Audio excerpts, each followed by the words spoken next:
कि एक फूल तुझे देने के लिए सस्ते में ले लिया। हाँ, एक फूल तुझे देने के लिए सस्ते में ले लिया, देखे ना कोई इसलिए बस्ते में ले लिया। फूल तुझे देने को निकले थे जाने मन, पर बजरंग दल वालों ने उसे रास्ते में ले लिया। मैं चाहता हूं कि आप हेमंत को स्नेह के साथ सुने, जोरदार तालियों के साथ आप उसका स्वागत करें। आज उसने सगाई का कोट दोबारा पहना है, उसके लिए बहुत उसे शुभकामनाएं। ये मेरे घर का कवि सम्मेलन है। हम लोगों का सपना होता है कि डॉक्टर कुमार विश्वास जी मंच पर बैठे हों, वहाँ पे चढ़ने का अगर फल मिल जाए तो ये लगता है कि कवि सम्मेलन के 8-10 की यात्रा पूरी हो गई। डॉक्टर कुमार भैया के लिए मैं कुछ कह ही नहीं सकता। हमसे लोग पूछते हैं, हमारे दोस्त पूछते हैं कि तमाम कवियों को यश भारती और पद्मश्री मिल गई, तुमको क्या मिला 8-10 सालों में? तो मैं उनको बताता हूँ कि मैं डॉक्टर कुमार विश्वास जी के चरणों पर बैठकर जो कविता पढ़ रहा हूँ, इससे बड़ा सम्मान मेरे लिए कुछ नहीं हो सकता। मैं एक इंटरव्यू सुन रहा था रोहित शर्मा का। वो कह रहे थे कि जब से हमारी बेटी पैदा हुई है उसके बाद हमने पीछे मुड़ के नहीं देखा। 10, 12, 15 शतक उन्होंने मारे। बेटियां निश्चित रूप से बहुत ही सौभाग्यशाली होती हैं। मेरे बेटी कोई नहीं है, मेरे 2 बेटे हैं। दादा मैं आपको बता रहा हूँ, वो भी बहुत ही सौभाग्यशाली और बहुत लकी है मेरे लिए। मेरा एक बेटा 6 साल का है, एक बेटा मेरा 6 महीने का है। जब मेरा 6 साल वाला बेटा पैदा हुआ, बड़ा बेटा जब पैदा हुआ, तो इतना लकी मेरे लिए है कि मैंने एक छोटा सा मकान खरीदा, छोटी सी गाड़ी खरीदी, एक स्कूटी खरीदी। जब दूसरा वाला बेटा पैदा हुआ जो इस समय 6 महीने का, वो उससे ज़्यादा लकी है। जब वो मेरा छोटा वाला लड़का पैदा हुआ, उसके बाद हमारी शादी भी हो गई। बहुत अच्छे। उससे ज़्यादा लकी क्या हो सकता है? बहुत अच्छे। एक बार ताली बजा दीजिए तो मैं शुरू हो जाऊं। मैं आपके अपने घर का हूं। मुझे जमाने की सबसे बड़ी जिम्मेदारी आपकी है। कानपुर में एक स्कूल में पढ़ाता हूं। कोई हास्य कवि का टीचर हो जाए तो बच्चे का भविष्य आप समझ सकते हैं। हमने अपने स्कूल के एक बच्चे से पूछ लिया, हमने कहा बेटा ये बताओ 1 किलो रुई और 1 किलो लोहा दोनों में भारी क्या होगा? उसने कहा मास्टर साहब लोहा भारी होगा। मैंने कहा बेवकूफ, मैं जो तुमसे कह रहा हूं कि 1 किलो रुई 1 किलो लोहा, जब दोनों 1 किलो है, रुई भी 1 किलो है, लोहा भी 1 किलो है, तो लोहा कैसे भारी होगा? इसका जवाब सुनिएगा। उसने कहा मास्टर साहब आप हमको 1 किलो रुई फेंक के मारिए। हम आपको 1 किलो लोहा फेंक के मारते हैं। तालियां अभी भी कमजोर है आपकी। बहुत सही, बहुत अच्छे। तो आप जान जाएंगे क्या भारी होगा। हमने दूसरा क्वेश्चन पूछा। हाँ, हमने कहा हिंदुस्तान में सबसे तेज उड़ने वाले पंछी का क्या नाम है?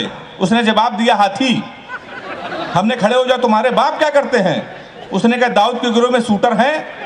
हमने कहा बैठ जाओ, हाथी सही जवाब। बहुत अच्छे। तो मास्टर भी बड़े होशियार होते हैं आजकल के। मैं आपको बता दूं, हमारे प्रधानमंत्री जी ने पूरे हिंदुस्तान में सफाई अभियान छेड़ रखा है। सफाई अभियान की शुरुआत हमारे कानपुर में भी हुई। हमारे एक विधायक जी ने एक वृक्ष लगाया, पौधा, उसको आधे घंटे बाद बकरे ने खा लिया। शाम को विधायक जी ने उस बकरे को खा लिया। तो मैं उसी कानपुर का हूं साहब। दादा कुमार विश्वास जी हमसे पूछ रहे थे कि यार ये वीर रस के कवि इस कवि सम्मेलन में क्यों नहीं है? तो मैंने दादा को बताया जब इतने वीर लोग खुद ही भारत में हैं और सबसे ज्यादा वीर लोग तो कानपुर में हैं, तो क्या जरूरत है वीर रस के कवियों को बुलाने की? आपको सच्ची घटना बता रहा हूँ। 1 महीने पहले कानपुर के एक हमारे व्यक्ति विजयनगर में रहते हैं, यादव जी, वो हमारे पास आ गए। कहने लगे हम जा रहे हैं डिस्कवरी चैनल। हमने कहा वहाँ क्या करोगे? कहने लगे हमको शेर से मुलाकात करनी है। जब मोदी जी शेर से बात कर सकते हैं, शेर के कान में बात कर सकते हैं, उनकी फोटो वायरल हो सकती है, तो मैं तो कानपुर का हूँ, तो क्या मैं नहीं जा सकता? तो हमने उनका भाई साहब आप क्यों जाओगे, आप नहीं जा सकते हो? कहने लगे नहीं हमको जाना है, पूरी क्वार्टर हमारी जेब में पड़ी है। हमको टोकने की जरूरत मत करो। और आपको सच्ची बात बता रहा हूँ कि वो व्यक्ति, वो यादव जी डिस्कवरी चैनल गए और उन्होंने फोटो 2 दिन बाद डाली, शेर के कान में वो बात कर रहे थे। सही बता रहा हूँ, बिल्कुल सच्ची घटना। 15 मार्च को उनकी याद में कवि सम्मेलन है। कुमार भैया संचालक। ताली अभी भी कमजोर है आपकी। तो इतने वीर लोग हैं कानपुर में। अभी हमारे कश्मीर मुद्दे की बात चल रही थी, तो ट्रंप ने कहा इसमें मध्यस्थता करेंगे। तो हमने कहा हमारे मोदी जी इस काम के लिए हैं, तो आपको क्या जरूरत है? आप क्यों मध्यस्थता करोगे कश्मीर के लिए? मैंने 8 पंक्तियां लिखी, मजा आ जाए तो तालियों का महोत्सव देकर मुझे शुरू कर देना। हमने कहा ट्रंप ज्यादा बोलोगे तुम्हारी दस्तार चली जाएगी, सर की पगड़ी। हमने कहा ट्रंप ज्यादा बोलोगे तुम्हारी दस्तार चली जाएगी, गोली चली इधर तो उस पार चली जाएगी। हमारे घर के मसले में तुम अम्मा ना बनो, अमित शाह को भेजेंगे तुम्हारी सरकार चली जाएगी। अमित शाह को भेजेंगे तुम्हारी सरकार चली जाएगी। ये स्थिति आपको प्रणाम करता हूँ। इससे अच्छा आप लोग मुझे क्या सुनोगे? 10, 15, 20 मिनट आपके बीच में रहूंगा।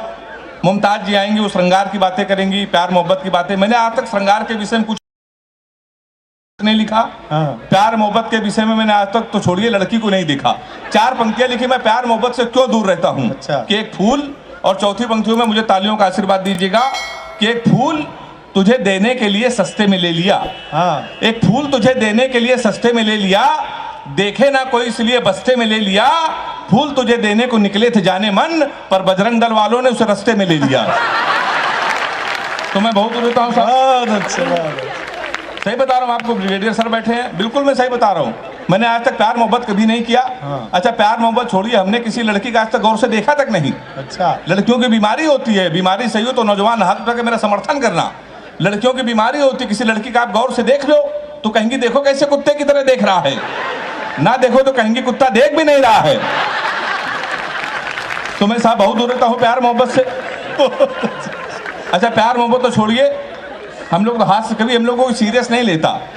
हम लोगों को शादी बहुत मुश्किल में होती है। हमारे तमाम रिश्ते आए, पता चला लड़का हाथ से कभी रिश्ते वहीं से लौट गए, कोई सीरियस लेता ही नहीं है। एक रिश्ता हमारे आया, लड़की की माँ ने हमारी माँ से पूछा लड़का क्या करता है। हमारी माँ ने कहा कवि है। बोले उनके पिताजी क्या करते हैं। बोले वो भी कवि। बोले उनके पिताजी। बोले वो भी कवि।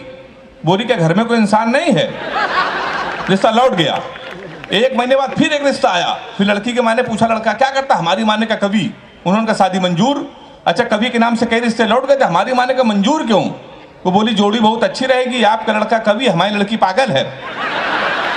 तो तमाम रिश्ते हमारे लौट गए। लेकिन आपको बता दूं कुमार भैया, एक दिन हमारी शादी तय हो गई थी। अच्छा। आज के 10 साल पहले। लेकिन हो नहीं पाई थी उस समय। हमारी जब शादी तय हुई तो हमारे पिताजी ने कहा बेटा कि लड़की हमने पसंद कर ली है, हमको और तुमको साथ में चलना है लड़की को देखने। तो हमने कहा पिताजी ठीक है, शादी वैसे भी नहीं हो रही, आप चलिए लड़की को देख लीजिए। फिर उनका अचानक फोन आया कि बेटा हमको ऑफिस में काम आ गया है, तुम अकेले जाओ लड़की को देख आओ। अच्छा। और पहली बार जा रहे हो, खाली हाथ मत जाना, कुछ लेके चले जाना। तो हम कानपुर के, हम कट्टा लेके पहुंच गए। 2.5 साल बाद हमारी जमानत हुई। बहुत अच्छे। अब क्या ले जा सकते हैं। तो उसके बाद फिर एक हमारा रिश्ता आया। इस बार लड़की के पिताजी आए, कहने लगे तुमसे 2-3 क्वेश्चन पूछेंगे। लड़कों का आजकल इंटरव्यू ले, जब हमने पूछे कहने लगे कि तुम पढ़े लिखे कितना हो। हमने कहा अंग्रेजी से मैं क्या है। कहने लगे 2-3 क्वेश्चन पूछेंगे, बता दिया तो शादी फाइनली परमानेंट कैंसिल। हमने कहा पूछिए कि कितना पढ़े लिखे। हमने कहा अंग्रेजी से मैं क्या। बोले अंग्रेजी आती है। मैंने कहा बिल्कुल आती है। बोले अंग्रेजी बोल लेते हो। मैंने कहा बोल लेता हूँ। बोले ABCD आती है। अब मैं अंग्रेजी का टीचर, हमसे पूछ रहे ABCD आती है। हमने कहा आती है। कह रहे हैं आती है तो छोटी ABCD सुनाओ। कहाँ सुनाते हम छोटी ABCD। कहने के तुम अंग्रेजी फेल। गणित आती है। हमने कहा आती है। कहने के 41 का पहाड़ा सुनाओ। 41 हम उसमें ही फेल। कहने के आखिरी क्वेश्चन पूछ रहे हैं, बता दिया तो फाइनली परमानेंट कैंसिल। हमने कहा पूछिए। कहने के हिंदुस्तान में सबसे बड़ा कांड क्या हुआ। हमने कहा जलियांवाला बाग। बोले वेरी गुड, ये कब हुआ था। हमने कहा 1919 में। बोले इसमें हुआ क्या था। हमने कहा अंग्रेजों ने हमारे कई 1000 आदमियों को मार दिया था। हमसे कहने लगे सबके नामों पते बताओ। तो हमारी वो शादी भी कैंसिल। उसके बाद हमारी शादी होने की उम्मीद हुई। एक लड़की हमको मोहल्ले में पसंद थी, तो हम उसके घर चले गए। हमने उनके पिताजी से कहा कि आपकी लड़की पसंद है, हमको शादी करनी है, हम इससे प्यार करते हैं। तो कहने लगे प्यार तो इससे सारा मोहल्ला करता है, सारे मोहल्ले की शादी इससे कर दें। तो हमारी वो शादी भी कैंसिल। फिर एक दिन हमारी शादी हो गई। बिल्कुल आपको सच्ची घटना बता रहा हूँ, भारत और पाकिस्तान का मैच था क्रिकेट का। अच्छा। पूरा हिंदुस्तान मैच देख रहा था, हमारी शादी थी। हमने पिताजी से कहा आज के दिन शादी न करिए, पूरा देश मैच देख रहा है, हमारी आप शादी कर रहे हो। नहीं माने, कर दी। भारत और पाकिस्तान का मैच, हमारी शादी। हमारे कुछ कानपुर के दोस्त हमारी बारात में डांस कर रहे थे, कान में मोबाइल लगा के भारत पाकिस्तान सेमीफाइनल मैच की कमेंट्री भी सुन रहे थे। दोनों काम एक साथ कर रहे, बारात में डांस कर रहे, कान में मोबाइल लगा कमेंट्री सुन रहे। हम दूल्हे के बेस में सजे थे, घोड़ी के ऊपर बैठे थे। जैसे बारात घर पहुंचने वाले थे, एक लड़का घूम के हमारी तरफ चिल्लाया, बोला छक्का। हम डर गए भाई साहब। हमने कहा कहाँ छक्का। कहने लगा विराट कोहली ने मारा है। तो हमने कहा कोहली ने मारा तो हमारी तरफ क्यों देख रहे हो। शादी के पहले दिन छक्का कह रहा और देख के हमको। हमने कहा अब की मारे तो हमारी तरफ ना देखना। पता चला 2 मिनट में इंडिया मैच जीत गई। किसी ने खुशी के मारे घोड़ी के नीचे सुतली बम रख दिया। बम फटा तो घोड़ी भागने लगी, हम भी भागने लगे। हमने चलती घोड़ी से पिताजी को फोन मिलाया, हमसे बोले कहाँ हो बेटा? हमने कहा पिताजी भाग रहे हैं। बोले किसके साथ? ताली तो आप लोग ऐसे बजा रहे इसमें बारात आए थे। हमने कहा घोड़ी के साथ। बोले बे शर्म नहीं आती? भागना तो किसी लड़की के साथ भाग जाते। हमने कहा पिताजी वो बहक गई थी। कहने लगे आज घोड़ी बहकी है, कल को गधी बह गई तो उसके साथ भाग जाओगे। उन्होंने मोबाइल बंद कर लिया। एक हफ्ते लगातार हम भागते रहे। एक हफ्ते बाद हमको होश आया तो हमने अपने आप को जंगल में पाया। वहाँ 4-5 आदमी खड़े थे। हमने कहा कानपुर का पता बता दो ना, बीबी को विदा कराना है। तो उन्होंने कहा देखो ऐसा है, हमारे यहाँ रामलीला का पाठ चल रहा है, ये राम है ये लक्ष्मण है, सूप नखा का रोल जिसे करना था नहीं आया, तुम सूप नखा का रोल कर लो। हमने कहा इसमें क्या करना पड़ेगा? बोला नाक कटवानी पड़ेगी। हमने कहा वो तो कट चुकी है। हमने उनकी बात मान ली, रात भर सूप नखा का रोल किया। सुबह 4 बजे हमारी आंख खुली, हमारे असली कपड़े गायब, वहाँ के आदमी गायब, सूप नखा के ड्रेस में पैदल पैदल हम अपने घर पे। हमारे पिताजी छज्जे के ऊपर खड़े थे। हमने कहा पिताजी पहचाना? उन्होंने हमारी माँ से कहा इसको कटोरा आटा दे दो। हमारे पिताजी नहीं पहचान पाए। हमने कहा आपके पुत्र हैं? बोले बेवकूफ मत बोलो, हमारे 2 ही पुत्र हैं, एक इंजीनियर एक नाक कटवा के घोड़ी के साथ भाग गया है। हम ससुराल गए तो हमारे साले ने भगा दिया। हमारे घर के सामने पुलिस थाना, पुलिस को हमारी जरूरत कब पड़ जाए इसलिए हमने घर थाने के सामने ले लिया। तो हम थाने गए तो एसपी साहब बैठे थे। हमने कहा हमारे साले खिलाफ FIR लिख लीजिए। कहने कि तुम ही हेमंत पांडे हो? हमने कहा कहने कि तुम्हारे ना पहले से FIR है घोड़ी के अपहरण की, तुमको 2 दिन का समय दे रहे हैं, घोड़ी नहीं तो तुम जेल चले जाओगे। उत्तर प्रदेश का बड़ा व्यंग एक टिप्पणी में कर रहा हूँ, टिप्पणी समझ में आ जाए तो हाथ उठा के मेरा समर्थन करना। हमने उनके पैर छू, हमने कहा घोड़ी ढूंढ लाइए। कहने कि पुलिस का काम है घोड़ी ढूंढना। हमने कहा ढूंढ लाइए। कहले पुलिस के इतने बड़े अधिकारी घोड़ी ढूंढ लाए। हमने कहा एसपी साहब भैंस तो आप ढूंढ लाए थे। हाय हाय वाह, क्या बात है हेमंत, बहुत अच्छे, जीते रहिए, वाह। व्यंग्य पे आपने तालियां बजाई। एक अंतिम कविता हम लोग, ये कवि सम्मेलन एक शाम डॉक्टर कुमार विश्वास जी के नाम है। आधे मिनट की एक कविता पढ़कर मैं अपना स्थान लेना चाहता हूँ। अधिक से अधिक डॉक्टर साहब को सुनना है। स्वागत। एक रात में सोया ही था, सपने में खोया ही था, देखा कि जो लोग नफरत के बीच बो रहे हैं, सामने खड़े हनुमान जी रो रहे हैं। हमने कहा आप तो भगवान हैं, फिर आपको रोने की क्या जरूरत? और वैसे भी सीता हरण पे आपा खोए नहीं थे, लक्ष्मण मुर्शिद पे भी आप रोए नहीं थे। आपने सूरज को निकला, आप मुस्कुराते रहे थे, आपकी पूंछ तक जली, आप खिलखिलाते रहे थे। फिर प्रभु आप क्यों रोए? कलियों के दर्द से उबे तो नहीं हैं, किसी कष्ट में आप उबे तो नहीं हैं, प्रभु राम की याद में आप खोए हैं शायद, और JNU की घटना से आप रोए हैं शायद। कहीं ऐसा तो नहीं, कहीं ऐसा तो नहीं कि आपके मन में निठारी की कथा हो या जलती ट्रेनों की व्यथा हो। प्रभु बोले तेरी बात सही है। इन पंक्तियों में पूरे सदन का आशीर्वाद चाहता हूं। प्रभु बोले तेरी बात सही है, मेरे रोने का कारण यही है, आज हर इंसान हिंसा के दौर में पल रहा है। मेरी तो केवल पूंछ जली थी, आज हिंदुस्तान जल रहा है। मेरी तो केवल पूंछ जली थी, आज हिंदुस्तान जल रहा है।